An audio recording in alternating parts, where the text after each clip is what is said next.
"Sir, we're just doing a routine verification," the voice said. "Do you authorize the sale?" I had my phone wedged between my shoulder and my ear, one hand on the steering wheel, the other drumming against the console as I waited at a red light in suburban Indianapolis. It was a Tuesday. Ordinary. The kind of day that pretends nothing can break. "What sale?" I asked. There was a polite pause, the kind customer service people use when they're about to repeat something they think you should already understand. "The sale of a vintage Rolex," the man said. "A 1967 Submariner. Serial number ends in 842. Engraved on the caseback, H.H. 1971. The seller listed as Melissa Halstead. Your number is the contact on file for confirmation." My throat went dry so fast it felt like someone had flipped a switch. "That's impossible," I said. "Sir," he replied, still calm, "we can't proceed without confirmation. We do this for high-value items. Would you like me to read the listing notes?" The light turned green. Cars behind me honked. I didn't move. "Read them," I managed. "Seller states the watch belongs to her father-in-law," the man said. "Seller states she has full authority to sell. Seller requests expedited payment to a card ending in 1184. My fingers tightened around the steering wheel until the leather creaked. "That watch belongs to my father," I said slowly, as if speaking carefully would stop reality from happening. "And my wife does not have authority to sell it." Another pause, less scripted now. "Understood," the man said. "In that case, I'm placing a hold on the transaction and flagging it for review. I recommend you contact local law enforcement if you believe the item was sold without consent." I heard my own breathing, loud and uneven. "Where is the watch right now?" I asked. "It is currently in our authentication queue," he said. "It was dropped off at our partner location on East 82nd Street at 9:14 a.m. We have intake photos and signature." My pulse pounded behind my eyes. "Send me whatever you have," I said. "Photos, receipt, everything." "We can email the intake record to the account owner," he said. "The account owner is Melissa Halstead." "Then email it to me," I snapped. "I'm her husband." "Sir," he said gently, "I can't. But I can note your dispute and provide a case number." He read it off. I repeated it twice, wrote it on the back of a gas receipt with shaking hands. When I hung up, the red light behind me wasn't the only thing holding traffic. I'd parked half in the intersection without noticing. A driver leaned out of a truck window and shouted something I didn't hear. My ears were full of one sentence. "Seller states she has full authority." My wife, Melissa, sold my dad's watch.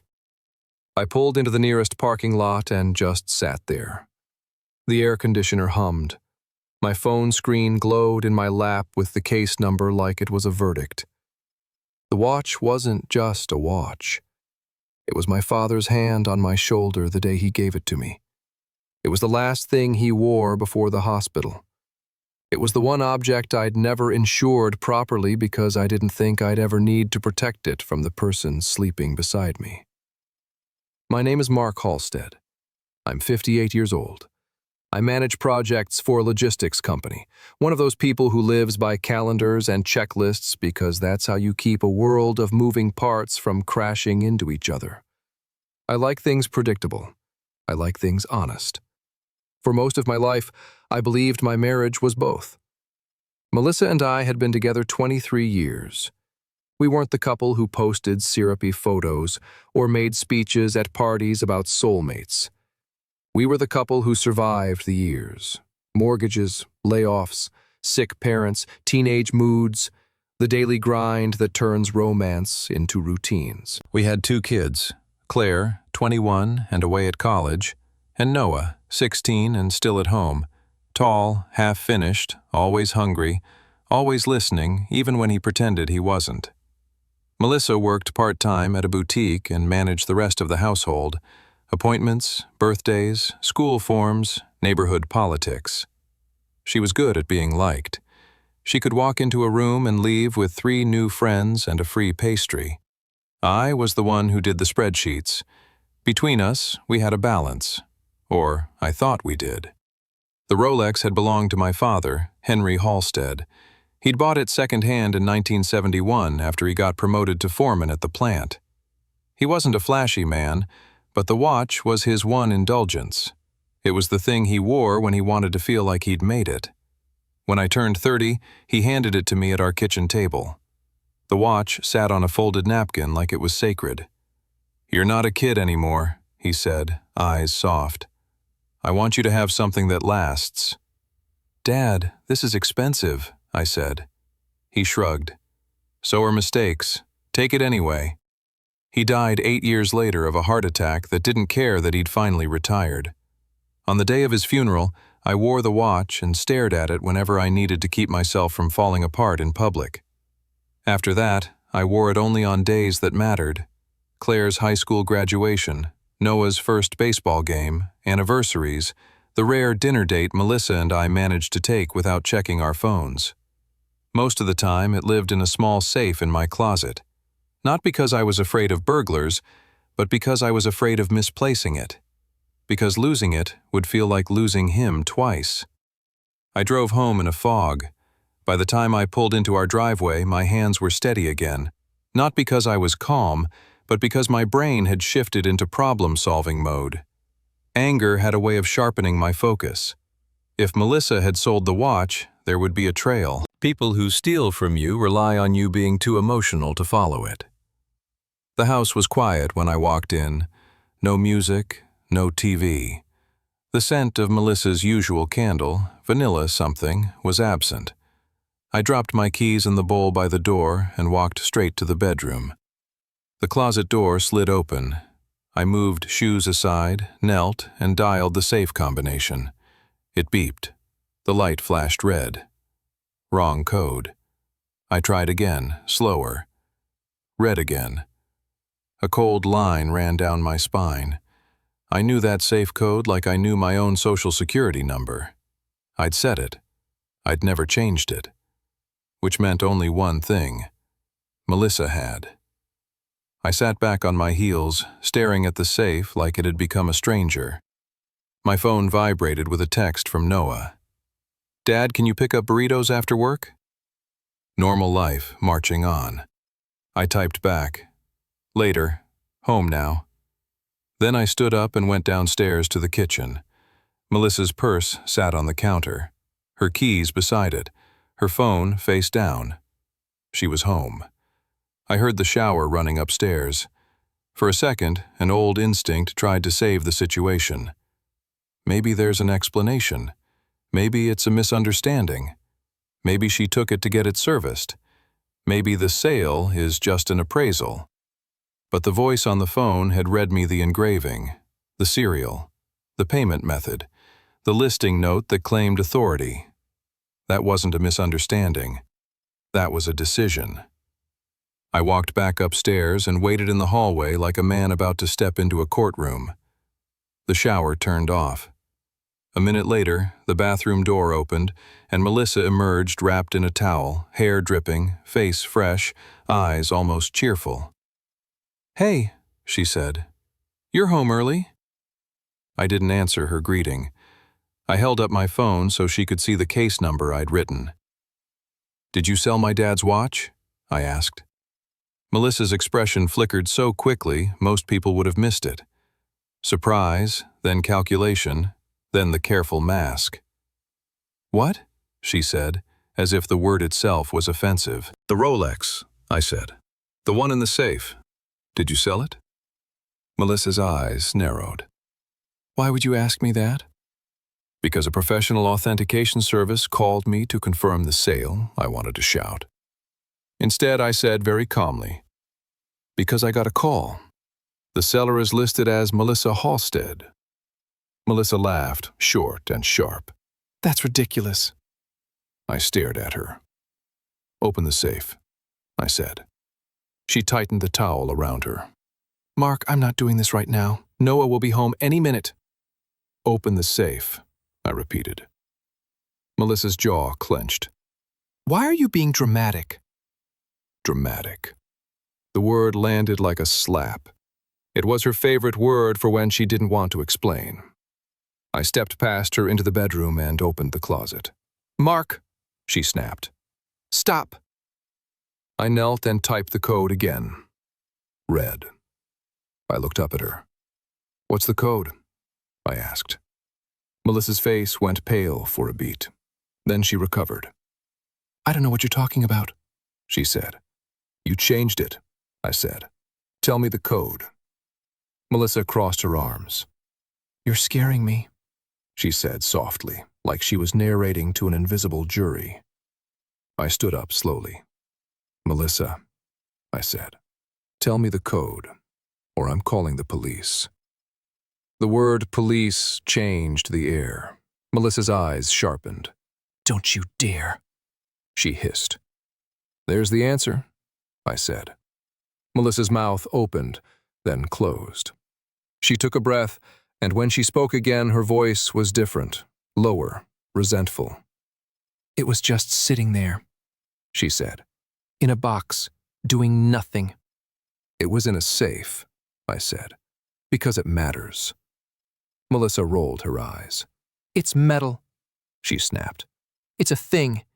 You treat it like your father's ghost lives inside it. My chest tightened. Where is it? I asked. Melissa's lips pressed together. Where? I repeated, voice rising despite myself. Is the watch? She looked away. I needed money. She said. The words dropped between us like broken glass. For what?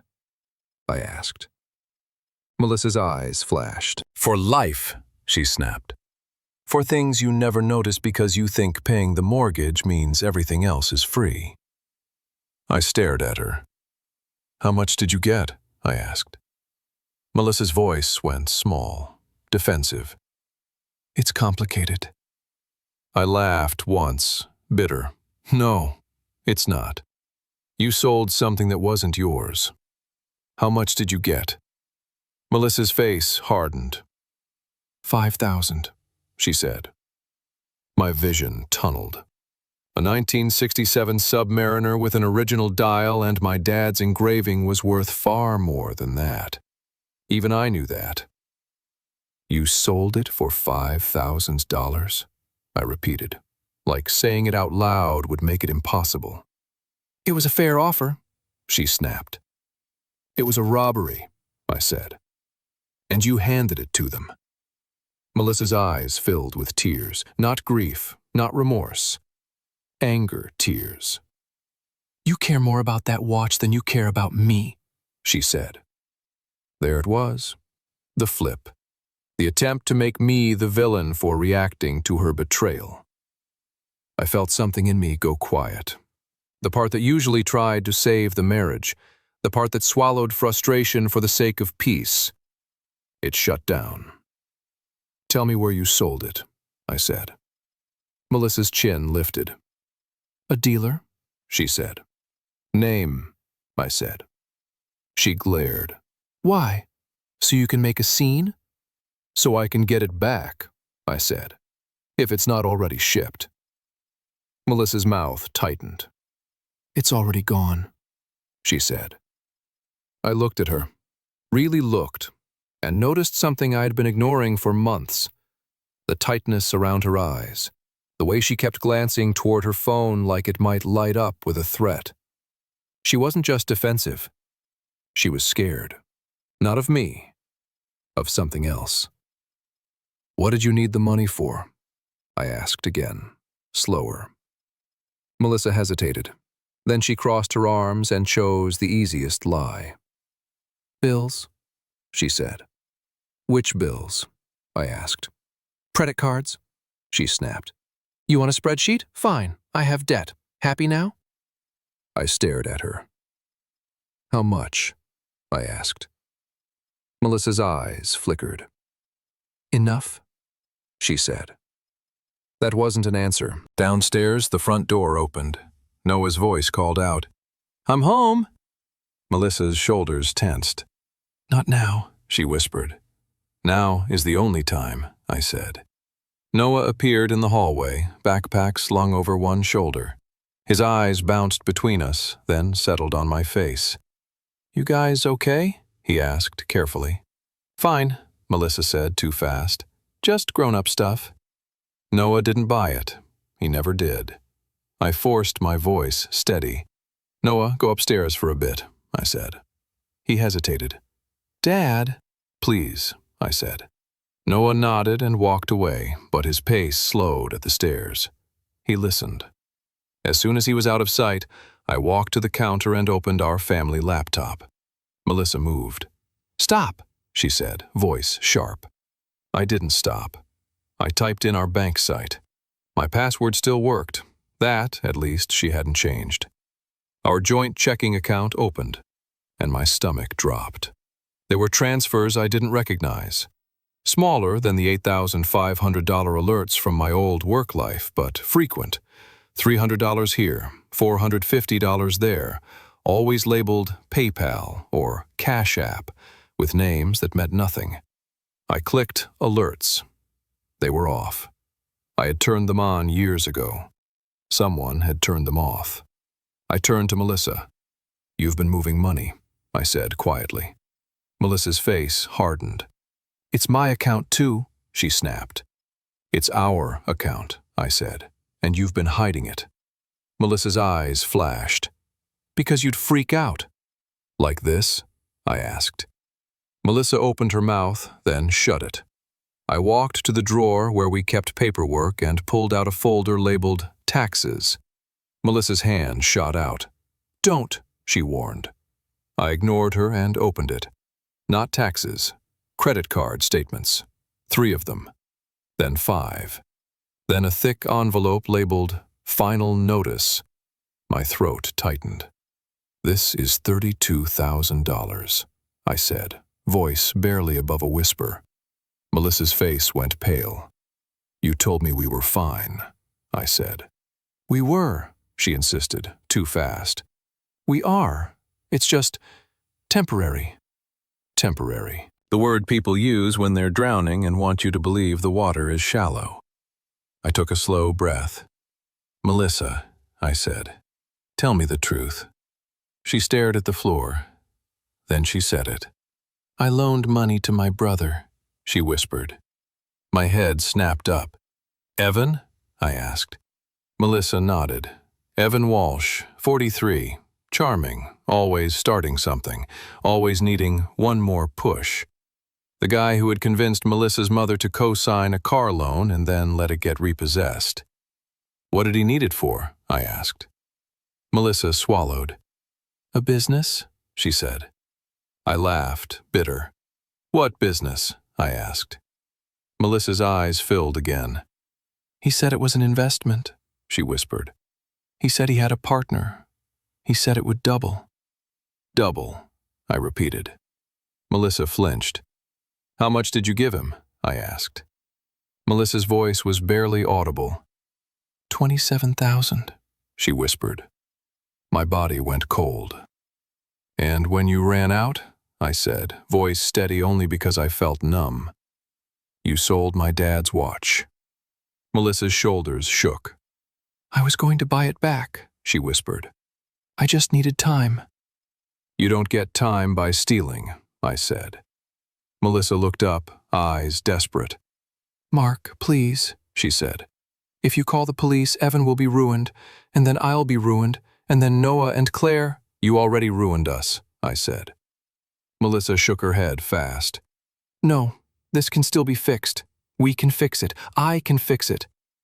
The way she said fix, like she was still bargaining with reality, made my stomach twist. I grabbed a notepad from the junk drawer and wrote in block letters, Watch, where sold, debt, total. Evan, who is partner? Payment card, 1,184. Alerts turned off. When? Melissa stared at the paper like it was an accusation carved into stone. What are you doing? She whispered. What you should have done before you touched that safe, I said. I'm making a plan. Her voice rose. A plan to destroy me. A plan to get the watch back, I said, and protect our kids. Melissa's eyes flashed. Protect them from what? Their mother? I met her gaze. From the truth you keep hiding, I said. Noah's bedroom door creaked upstairs. He was listening. I lowered my voice. Where did you sell it? I asked again. Melissa stared at the table. Her jaw worked like she was chewing on the consequences. Finally, she said, Midwest Time and Gold, off 82nd. My heart clenched. The authentication service had said the partner location was on East 82nd Street. I wrote it down. What time? I asked. Morning, she said. after you left. After I kissed her goodbye and told her to have a good day. I stood up. Melissa grabbed my wrist. Mark, don't. She whispered. Please, just don't. I looked down at her hand on my wrist and felt something shift again. This wasn't a marriage argument. This was theft. Let go, I said quietly. Melissa released me like she'd been burned. I walked to the garage, got in my car, and drove to East 82nd. Midwest Time and Gold was wedged between a vape shop and a payday loan store, which felt like the universe wasn't even trying to be subtle. A neon sign in the window blinked, "Buy gold/cash today." Inside, the air smelled like metal and stale coffee. Glass cases displayed rings and chains and watches that looked like they'd been loved by someone before they became currency. A man behind the counter looked up. Early 30s, clean beard, tattoo peeking from his sleeve. Friendly smile that didn't reach his eyes. "Help you?" he asked. "I'm looking for a Rolex," I said. My voice sounded calm, but my heart was slamming against my ribs. "Vintage, 1967, engraved. It was sold here this morning by Melissa Halstead." The man's smile faded. "We don't share customer information," he said. "I'm not asking for her information," I said. "I'm telling you the watch was stolen from me." He leaned back. "If you've got a police report, you can bring it," he said. "Otherwise, I can't do anything." I took out my phone and showed him the case number from the authentication service. "I have a hold on an online sale," I said, "because someone tried to sell it through them. They said it was dropped here at 9:14 a.m. The man's eyes flicked to the number. His posture shifted slightly. "That's not us," he said too fast. "Then why does their record say your address?" I asked. He tightened his jaw. "Sir, I'm going to have to ask you to leave." I stared at him, and in the reflection of the glass case, I saw it. A watch tray.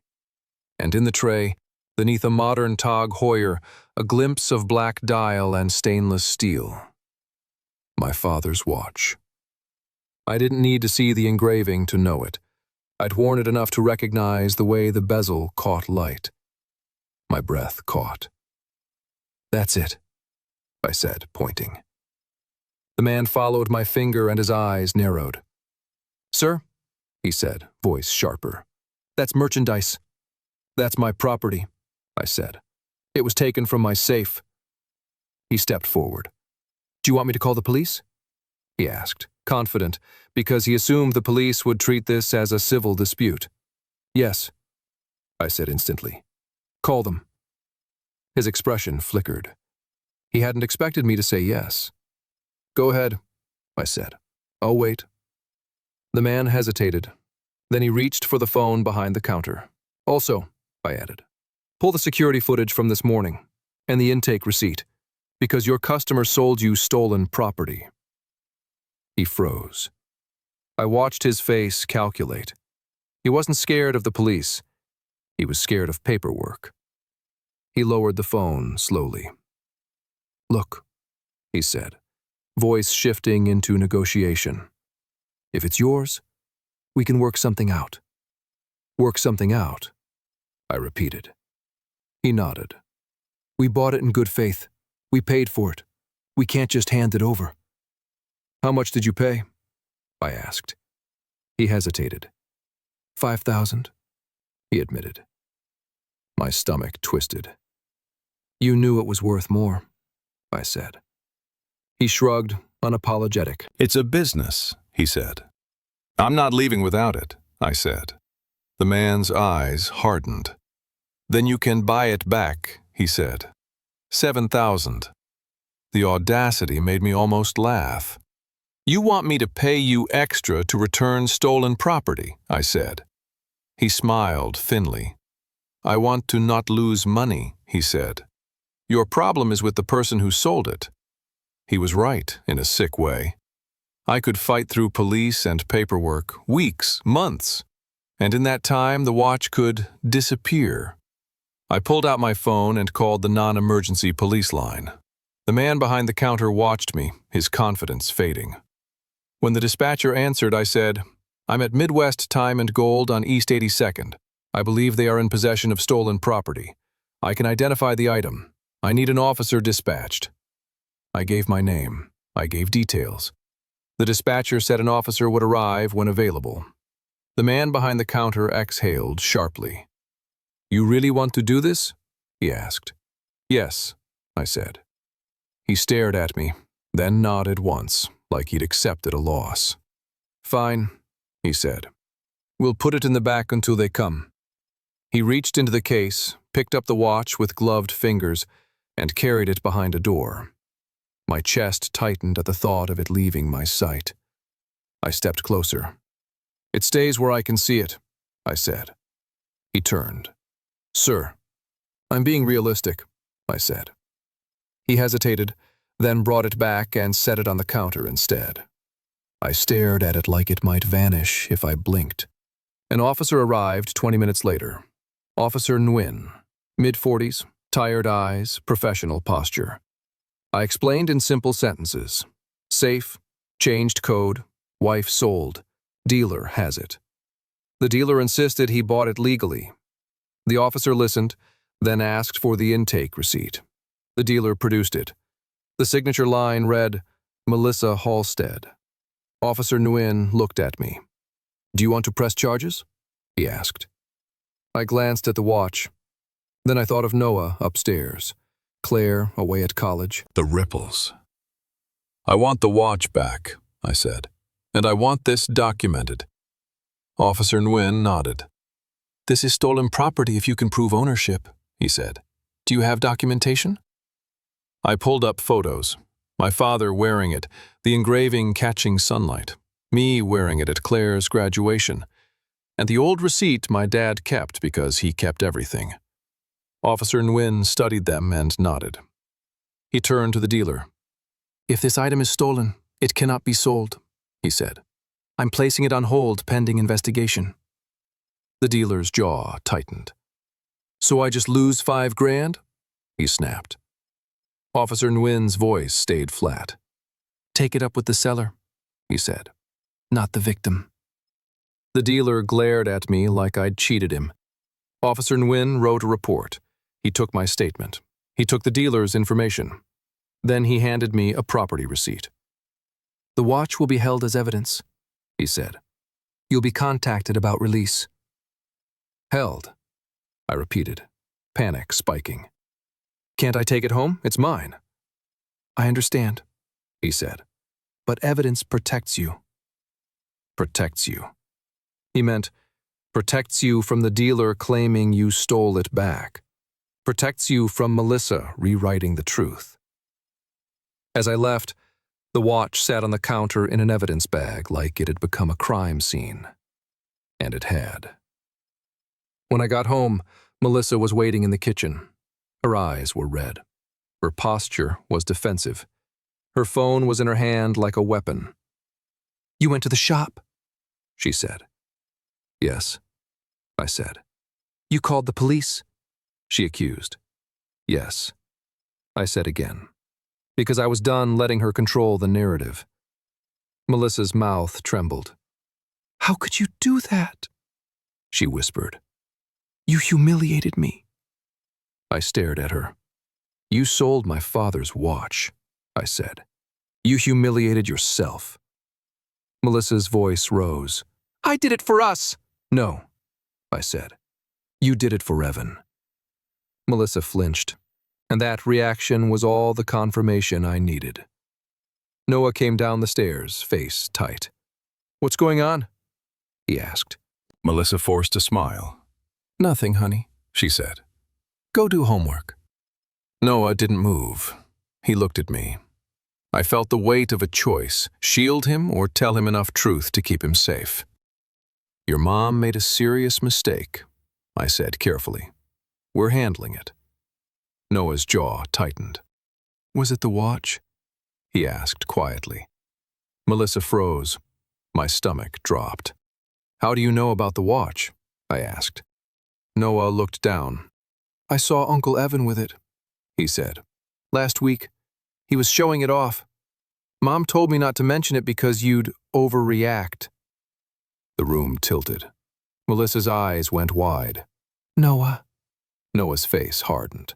Don't, he said, surprising both of us. Don't act like I'm the problem. Silence slammed down. Evan had the watch. Not a dealer, not an emergency. Evan had been wearing my dad's watch like a trophy. I swallowed hard. Noah, I said softly, thank you for telling me. Noah nodded once and walked away, shoulders tense. Melissa stared at the stairs like she'd just realized she'd lost more than money. She'd lost control. I turned back to her. He needed collateral, I said. Collateral for what? Melissa's voice cracked. Sports betting, she whispered. He got in with some guys. It was supposed to be easy money. Who are some guys? I asked. Melissa shook her head. I don't know, she whispered. My chest tightened. You moved money out of our accounts, turned off alerts, changed the safe code, and gave my father's watch away without knowing who you were paying, I said. Melissa flinched. I walked to the counter, picked up her phone, only to set it back down. I didn't need to invade her device to see the truth. The truth was already on the table, in ink and bank statements. I took a breath. Melissa, I said, I'm separating finances today. Her eyes widened. You can't, she whispered. I can, I said, and I am. Her voice turned sharp. If you do this, we'll lose the house, she snapped. We'll lose everything. I looked at her. We were already losing everything, I said. You just didn't want me to see it. That night, I didn't sleep. I sat at the kitchen table and turned our life into bullet points. I changed passwords. I turned alerts on. I froze my credit. I opened a new checking account in my name only and moved direct deposit. I ordered new debit cards. Melissa hovered in the doorway, watching like someone seeing a wall being built and realizing she'd be locked out. What are you doing? She whispered. I'm stopping the bleeding, I said. Melissa stepped forward. Mark, please, she said. Don't punish me. I'm not punishing you, I said. I'm protecting myself. And Noah. Melissa's eyes flashed. From me? Yes, I said. Her face crumpled. You can't just shut me out, she whispered. I can, I said, and I have to. The next morning, my phone buzzed with a notification from our credit monitoring service. New account opened, retail card, approved. I stared at it. Not my wife's name, mine.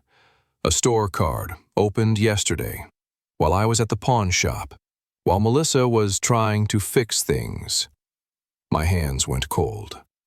I walked into the living room, held up my phone, and said, Did you open a credit card in my name? Melissa's face drained of color. I was going to tell you, she whispered. When? I asked. After it went to collections? Melissa's eyes filled with tears. I needed it, she whispered. For what? I asked, even though I already knew the answer. For Evan, for panic, for the illusion of control. Melissa whispered, To pay them. Them. The faceless monster she'd fed without even knowing its name.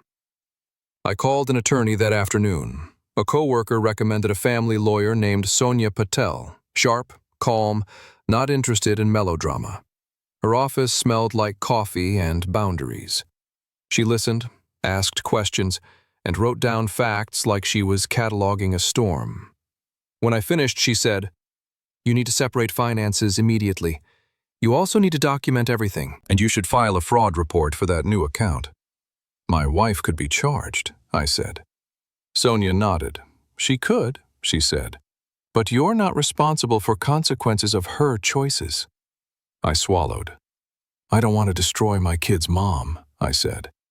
Sonia's eyes were steady. "Then don't," she said. "But you don't have to destroy yourself to keep her comfortable." On the way home, my phone buzzed with a call from an unknown number. I answered. "Mark," a voice said, too casual. "It's Evan." My hand tightened around the phone. "What do you want?" I asked. Evan chuckled. "Whoa, man, hostile." "You used my father's watch as collateral," I said. "I didn't steal anything," Evan said. "Melissa gave it to me. Big difference." My jaw clenched. "I want it back," I said. Evan sighed like I was being unreasonable. "It's complicated," he said. "Not for me," I said. "For you." Evan's voice hardened. "Listen," he said. "I'm trying to fix things, but I need time, like patience." Patience. The word scammers love. "Evan," I said, voice low. "The police have a report. Don't contact my family again." Evan laughed. "Police?" he said. "You really went there? Man, you always were dramatic." Then Evan said quietly, "Tell Melissa to stop crying. It's annoying." Something in me snapped. "You don't get to talk about her tears," I said. "You get to stay away." Evan's voice turned thin. "Whatever," he said. "Enjoy your little power trip. Just remember, Melissa will hate you for this." He hung up. That night, the consequences arrived in the shape of a black SUV idling across the street. No headlights, just presence. Melissa saw it through the window and went pale. "They're here," she whispered. My stomach dropped. "Go to Noah's room," I said quietly. "Stay with him. Don't open doors." Melissa hesitated. "Mark?" "Now," I said. She ran upstairs. I stepped onto the porch under the light like a man who wasn't afraid, even though my heart was pounding. The SUV didn't move for a long rest of a minute. Then it pulled away. Melissa came back down, shaking. "They were just watching," she whispered. I stared at the street. "This ends," I said. Melissa looked at me, eyes wide. "How?" she whispered. "By telling the truth," I said. The next day, I filed a report for suspicious activity and provided Evan's name to the detective handling the theft case. I didn't embellish, I didn't dramatize, I documented. A week later, Officer Nguyen called. "The dealer is cooperating," he said. "Your wife's signature matches the intake. The watch will be released to you once the report is finalized. You'll need to sign for it." Relief hit me so hard my knees went weak. "When?" I asked. "Tomorrow," he said. I didn't tell Melissa, not to punish her, because I needed the moment to belong to me, not to her guilt. The next morning I went to the station, signed the release papers, and watched the evidence tech bring out a small box. When she opened it, the watch lay inside, cold and solid and familiar. I picked it up carefully, turning it over, fingers finding the engraved initials on the back. H. 1971. My throat tightened. For the first time since the call, my eyes burned. I wasn't crying for the watch. I was crying for the fact that I'd almost lost the last physical link to my father, because the person I trusted most treated it like a spare coin. I put the watch on my wrist right there in the station parking lot. It felt heavier than I remembered. Not in grams, in meaning. When I got home, Melissa saw it instantly. Her eyes widened. "You got it back," she whispered. "Yes," I said. Her shoulders sagged with relief, like the watch's return erased her betrayal. It didn't. Melissa stepped toward me, eyes wet. "Mark, I'm so sorry," she whispered. "I was desperate, I wasn't thinking." I looked at her and said the thing she didn't want to hear. "You were thinking," I said quietly. "You just decided my feelings didn't matter." Melissa flinched. That evening, Melissa posted on Facebook. I didn't see it until my phone started buzzing with messages from people I barely talked to anymore. When I opened the post, it was a careful performance. "Hard season. I made a mistake. My husband is threatening me with police. Please pray for peace." Lots of likes. Lots of sympathy. Noah saw it too and said flatly, "She's doing it again. Making you look crazy so nobody asks questions." 2 days later, Claire came home from college, furious and heartbroken. I told her the facts: safe code changed, hidden debt, the watch sold, a new credit account opened in my name, and watched her face shift from confusion to shock. She spoke to her mother upstairs. The argument ended with one truth hanging in the air. Shame was driving the story now, not honesty. I saved screenshots anyway, because if someone can sell your memories, they can sell a narrative too. The next week, Sonia filed temporary financial orders to stop additional debt, to protect the kids, to stop harassment. Melissa called it war. I called it adult supervision. Melissa moved to her sister's guest room, not because I kicked her out in a dramatic scene, but because she couldn't stand living in a house where she wasn't in charge of the narrative. Noah stayed with me. We existed in a new kind of quiet, one where the absence of shouting didn't mean the absence of pain. One night, Noah sat at the kitchen table while I sorted documents into folders: bank, credit, police report, attorney. He watched me for a while, then asked quietly, "Dad, did Mom not care?" I stopped. The question was too big for a 16-year-old to carry. "She cared," I said carefully. "But she cared in a selfish way. She cared about fixing a mess fast, not about doing it right." Noah stared at the table. "So, she chose Uncle Evan over you?" he asked. I swallowed. "She chose fear over honesty," I said, "and she chose secrecy over trust." Noah nodded, absorbing it like a bruise forming under the skin. Then he said something that made my throat tighten. "I'm glad you got the watch back," he said. "It's like proof that not everything can be taken." I reached across and squeezed his shoulder. "Not everything," I said. 2 months later, Detective Riley called. "Mr. Halstead," he said, "we picked up Evan Walsh on an outstanding warrant. During intake, he mentioned your case." My stomach tightened. Riley didn't dramatize it. He didn't need to. Evan's investment was gambling debt, and my wife's money had been used to keep him afloat until it couldn't. Riley told me to document any contact, not engage, and call if anything felt off. So I did what I should have done from the beginning. I treated it like a risk assessment. New locks, cameras, no answering unknown knocks. Noah got a simple rule. If someone mentions Evan, he comes to me. No side conversations, no secrets. Melissa came over once to talk. She looked smaller than usual, not physically, emotionally, like someone who finally realized consequences don't care about tears. She sat at the kitchen table and stared at my wrist. "You wear it every day now?" she whispered.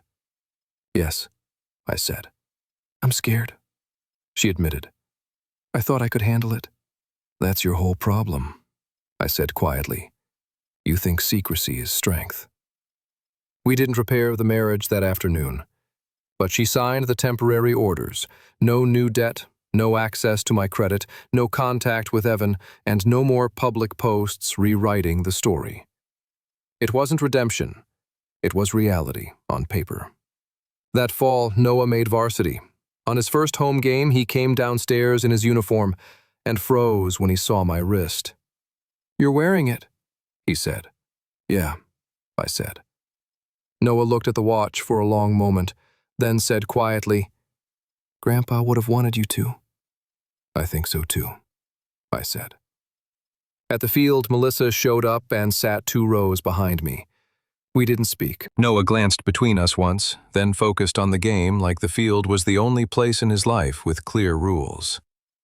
After the game, Noah hugged me, then hugged Melissa. Stiff, quick, polite. Melissa looked at me with wet eyes like she was waiting for a sign. I didn't give one. Because love without trust is just habit. And I was done paying for habit with my dignity. On the drive home, the sun set over the neighborhood, turning everything softer than it deserved to be. The watch ticked quietly on my wrist. Still working, still steady. A small machine doing what it was built to do, even after being handled by the wrong hands. I realized that's what I wanted too. Not revenge, not drama, just steady. A life where the people closest to me didn't treat my memories like collateral. And if that meant being alone in the house sometimes, listening to the hum of the refrigerator and Noah's footsteps upstairs, then fine. Because silence, at least, doesn't lie. End.